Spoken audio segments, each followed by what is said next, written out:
Coming up next on the Jeff Crilley Show, we'll take a look at all things commercial real estate with a true subject matter expert. Her story just ahead.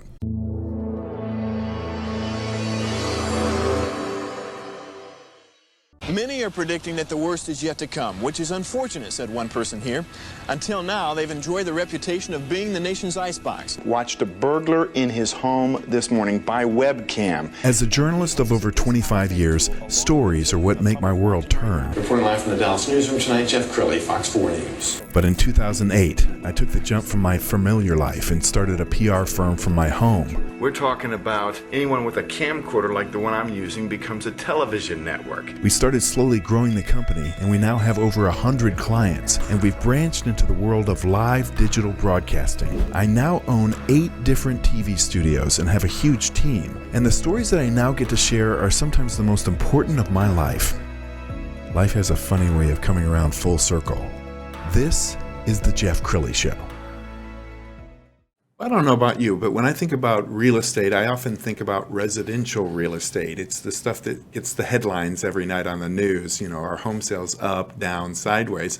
But commercial real estate can often be more interesting. And to talk about that today, Kimberly Lloyd. She is a commercial real estate agent with Huggins Realty. Thanks for coming on the show. Thank you, Jeff, for having me. Yes. Appreciate it. Now, I want to start with your background because we both grew up in Michigan, and we've had a wonderful time this last hour just sharing memories of Michigan, but you worked for GM.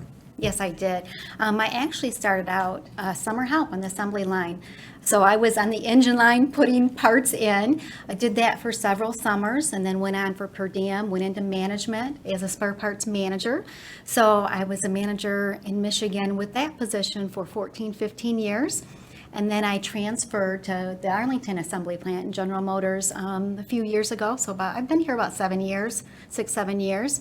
And then I took a big leap of faith and went into commercial real estate. Well, one of the things you told me before the show was very interesting because you were on the tenant side of warehouses. Yes. So talk about that. Yes, I didn't realize it until I got into real estate, commercial real estate, and I was really drawn to commercial because of the aspect of the business side of it and working with clients and, you know, manufacturing and different types of properties. And I realized, oh my goodness, for 15 years, I had been the tenant. So I had offsite warehouse, and with that warehouse, every 3 years, the agent would come around. We'd talk about the building. Is it a good fit? Do we need to, expand? Do we need to move? The base unit prices, all kinds of stuff we would go through. And so I already had years of that experience, and I was able to bring that over with the commercial real estate and understand the tenant side. And I think that's so important for you and how successful you are to be able to identify with the client because you were a tenant for so many years. Yes, and some of the things that I had to do was all those years was learn about base unit and triple nets and tenant improvements and what needs to be done with the building and zoning. And there's a lot that goes into commercial real estate. And a lot of times folks come on board and they're not really sure. They're just kind of groping and figuring it out, and I'll just sign this lease. And that's not always a good thing. And so I take them through the process, step by step, walk them through, really explain to them what's going on and how it affects them and their business. I think if we just talked to people on the street and said, tell me about commercial real estate, they would say, oh, office buildings or maybe shopping centers. Yep, but some of the things that you specialize in is the stuff that doesn't get a lot of headlines. One of the projects that caught my eye is an airplane hangar. Tell us about that. Yes, this is an exciting project. This one is a McKinney, Texas, 8 airplane hangars, and what we call a portfolio property. So you have to purchase all 8 of them at once. And this is an investment feature. So we already have them leased out. And really, it's a long-term investment. So if you think about the area in Dallas-Fort Worth, there's a lot of different pockets. And these are smaller airplanes. So there's HOAs, there's different ones. And a lot of folks around here have airplanes. So they need a place to store them, to keep them from any damage or anything like that from the weather and what have you. It seems like mailbox money to me because there can't be a lot of maintenance in a hangar. No, that is the great thing about industrial property. If you think about it, it has the one shell, a restroom, maybe an office. This one doesn't. This just has the restroom. It is completely wide open. You put your plane in there and you store it, and it's good to go until the next time you want to use it. There's not a lot to it. So yes, it's an investment, great for an investor, because all he does is she leases it out. They use it when they need it, and there's not a lot of movement. So yes. Okay, let's look at some others. What are we looking at here? This is a manufacturing facility, and with manufacturing, you have several things that come into play. And when I start out with my clients, the first, things that we talk about is, what are your business needs? What's your footprint, your square feet? How does your product flow in and flow out? Where are your machining parts going to be? You have the raw materials. It goes into the machine. It comes out. You have this other finished product. Do you need a grade level, semi-dock level? What areas do you need in Dallas and Fort Worth? Do you need it near the airport?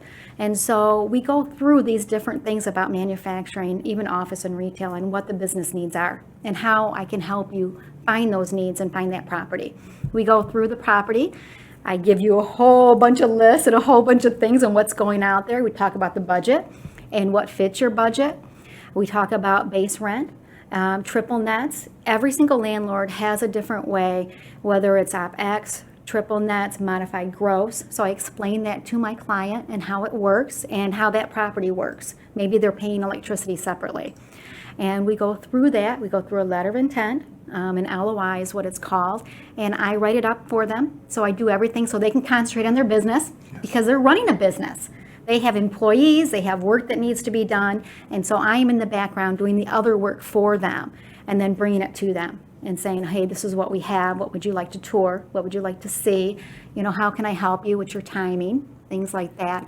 Then we go through to the lease agreement, and this is for, triple nets. This is for leases. Buying and purchasing is a little different, but it's still the same basic concepts with looking for the property, finding the business needs, executing the contract, and then that final move-in day. Yes. And remember, with move-in, you're moving a major facility to a new one. Let's say you're upgrading or changing locations. Maybe you're doing a new facility and you're going to have 2 locations. But you need to move some things, raw materials, what have you. And so we go through that, and I get you the help that you need, give you some resources, which my vendor list, and help you through that so you can be successful. Let's look at the next picture. Yes, this is called industrial flex space. So we have the industrial space that is purely industrial, like the semi-trucks come up to it. And it's 50, 1,000, really large spaces. And then we have the smaller spaces, which essential goods really took a lot of them up. That's where we're seeing a lack of. So it has a grade level door. It has enough for storage. Maybe it's 1,500 square feet, 3,000 square feet. A lot of times there's not an office or very little one, because really they're looking at, where do I store my goods in a safe place area where I can get to them. I can, be able to go back and forth and have movement. Outstanding. And we've got one more picture. Yes, I often find myself with Automotive. This one here was actually through another agent, and her and I have worked together many a times. And also, you think about it, since 2020, we've seen Automotive just skyrocket in all different areas of automotive, from used car sales to mechanics to body shops. I've had them all. And recently I've had one. He's a new car parts, and we started out in 2020 when everything happened, and we stopped. And he was like, I'm going from 1,500 square feet to 5,000. Should I do this? We had to really work through that together, because it's a big deal and a big jump. So we worked at, what does he need for racking? What does he need for the in and out door? He needed a ramp for one door. How do we make this work for his business? Because he wasn't real sure at that time we really didn't know what was gonna happen. And we started having all the parts logistics. And just probably 2 weeks ago, I met up with him and I said, how are you doing? How's it going? Thinking to myself, am I gonna have to sublease you? What's going on here? Right. How are you? And he said, this was the best move I've made. Wow. This works perfect. I've been able to expand and grow, because remember, his business was already growing. He was already bursting at the seams. But he also had only this type of top property that we looked at the grade level. He needed the semi-dock level.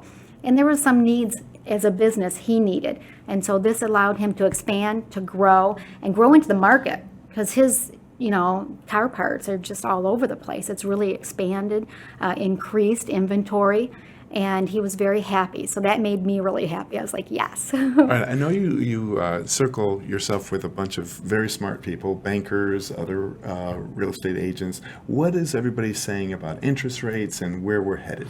So this is interesting. One of the things that I noticed is talking with other agents, we receive the CoStar reports and other things, and it says this is what's happening in the industry. And then we look at ourselves with what we're experiencing with our clients, and then we talk to each other. No, I'm hearing this, I'm seeing that, and we go back and forth. Well, one of the things another agent and I were talking about is for sales and purchases. And this was industrial property, so it's on fire. And he had some, and he said, my lease rate is the 2020 rate. So just to put you in perspective, normally a lease term is 3 to 5 years. Okay, so you get locked into this lease agreement, 3 to 5 years. And 2020 started, okay, you got 3 years and it's a different lease rate. Now the leases have gone up. Well, also the price of the building has gone up. So when you look at the lease rate, because you're looking at cap rate, NOI, you're looking at different factors. Does your debt service match the lease? Because you got to pay your bills as an owner investor. And he said, I'm really having a difficult time trying to figure this out and make this work. He says, I haven't had this happen before where it's such a big jump. Yes. And so we had talked about that, and I had the same experiences and talked about, okay, if an investor has a 1031, if they have cash, if they have other creative financing, then this will work because we know things will continue to climb. We also know that 3 years or even 2 years that they were able to get that is going to be up next summer. And we know that the opportunity for the big R recession will probably last until 2023, maybe midsummer. And so are they going to lose that opportunity window? Yes. So we're looking at that. And the interesting thing is I had breakfast with a banker friend of mine, great guy, and I asked him, I said, what's going on? What do you see? And he had said the same thing, in essence, with some other agents I was talking to. And what I was experiencing is we're now starting to see, especially in industrial, the prices start it's stopping. It's starting to be stagnant. It's not growing so fast. It was... The property maybe was $2 million and now it's 3 and 4 and 5 and it just keeps growing. It's like leveling off, which is a good thing for the investor to jump in and be able to buy that property. So we have about a minute left. Final thoughts and words of encouragement for the people who are thinking about making a big career change like you did and like I did. Yes. Well, I want to just encourage everyone, encourage you. I made the change from a corporate life to real estate, completely different worlds, but yet they still matched. And take that risk. It's worth it. I am extremely happy. I know you are. Absolutely. Finding your dream, finding your vision, and experiencing that and being able to live that life is so worth it. I just want to encourage you to do what your dream is, what your heart is, what you want to do in life, instead of staying in that. Maybe it's a different 9 to 5, but staying in that job that you've been in, like me, for 25 years, and you were raised and you grew up in it, and that's all you knew, to something completely different, outside of my comfort zone. But that was what I needed to do to grow, learn, get happy again, and expand. So I want to encourage folks to do that. I could talk to you all day. Look, we're gonna end with your website, which is huggins-realty.com. Kimberly, Lloyd, thanks for coming on the show. Thanks for having me. You bet. Appreciate it. That's it for now. We'll see you next time.